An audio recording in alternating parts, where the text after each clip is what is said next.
So attention being like a muscle, what's happening is we're walking around in this experience. There's all this other stuff happening, and our attention, like a muscle, is just stuck on that character and all its demands and its past experiences and what it wants in the future, and right.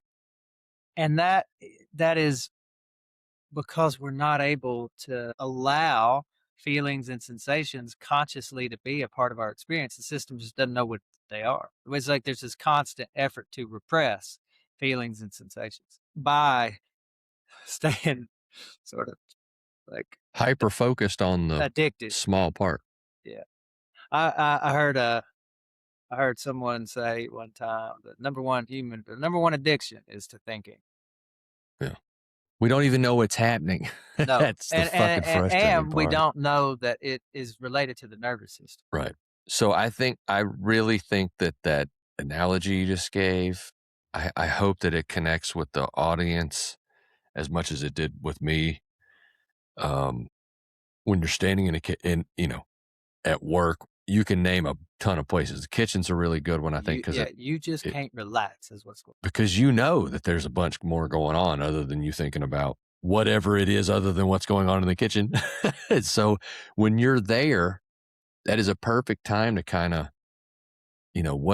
what the fuck am I doing this for? Why do I keep doing it? And what I've tried to uh, focus on in coming out of the thinking, and I'm still there. I'm still walking on the bridge, and we all yes. is what did I learn so I can put something down?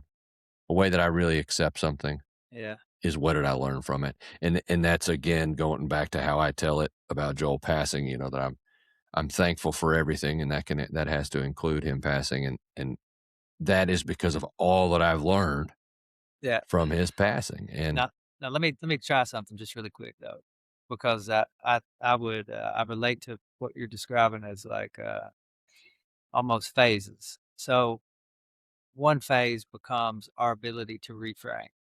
All right. To like, all right. Now, most of us though are not familiar with why we're even engaging in the process of reframing. It's because we don't feel good. Like that's why it's happening. You know what I mean? So the next phase is the dropping of the question why. That's the next phase. That would look something like being in the kitchen, noticing ruminations happening. You see, I'm not saying I am ruminating. I mean, it's just noticing because that means there's agitation. So really, mhm, if you notice ruminations happening, you notice agitations happening.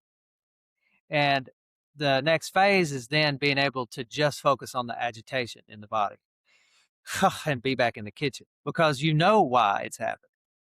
It's happening because of the agitation. So that's where you put your attention.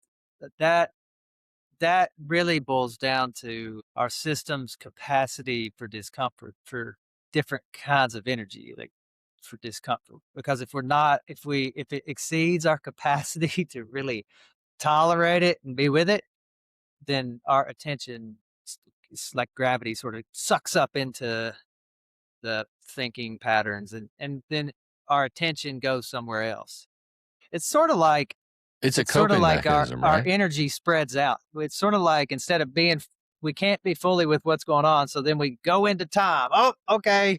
Now my attention's spread out into the past and the future, and that sort of governs it helps tolerate what's happening. Discomfort or Yeah, agitation. yeah. But it really is the heart of our suffering. Yeah, I think that it's probably sounds a little overwhelming when you're just hearing it to start.